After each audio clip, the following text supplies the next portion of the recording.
Ito ang Kaalaman Studios. Sa episode natin ngayon ay pag-uusapan natin ang isang napaka-interesting na topic, ang angel numbers. Ano nga ba ito? Ano ang kahulugan ng mga paulit-ulit na numero na nakikita natin sa mga bagay tulad ng orasan, plaka ng sasakyan o kahit presyo sa grocery? Tara't alamin natin. Ang angel numbers ay mga numero o sequence ng numero na madalas paulit-ulit na lumalabas sa buhay natin, gaya ng 1111, 777 o kahit 1234. Maaari mong makita ito sa orasan, plaka ng sasakyan, resibo o kahit saan pa. Pero ayon sa numerology, hindi lang basta coincidence ang mga ito. Ang mga angel numbers ay pinaniniwala ang mensahe mula sa universe o mula sa mas mataas na kapangyarihan na nagbibigay ng guidance sa ating buhay. Maraming spiritual na tao ang naniniwala na walang mga coincidence sa buhay. Lahat ng bagay ay may dahilan. Ang konseptong ito ay tinatawag na synchronicity na ipinaliwanag ni Deepak Chopra, isang kilalang spiritual teacher. Ang synchronicity ay nangangahulugan na mas mataas na intelihensiya na nag-oorganisa ng mga pangyayari upang bigyan tayo ng kahulugan sa ating buhay.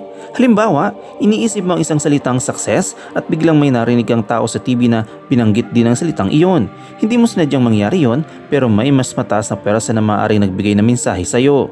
Ang mga sequence ng numero ay may iba't ibang kahulugan. Halimbawa, ang 1111 ay madalas na nangangahulugan na bagong simula o oportunidad. Ang 777 ay tungkol sa spiritual awakening at nagpapalapit sa divine. Ang 555 ay senyalis ng malaking pagbabago sa buhay. Ang mahalaga dito, ikaw ang bahalang mag-interpret sa kahulugan ng mga numerong ito base sa inyong nararamdaman at karanasan. Alam niyo ba na ang konsepto ng numerology ay nagsimula pa noong panahon ng mga sinaunang Griego?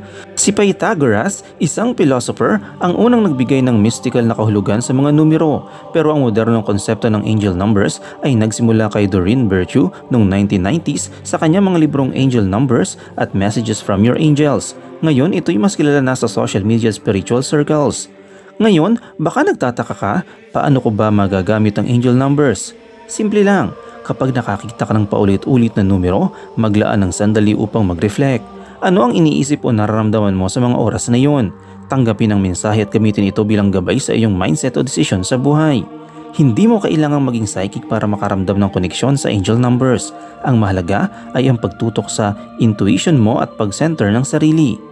At yan nagtatapos ang ating video tungkol sa angel numbers. Sana may natutunan kayo at kung gusto nyo pang matuto sa iba't ibang spiritual numerology topics, huwag kalimutang mag-like, mag-share at mag-subscribe sa ating channel.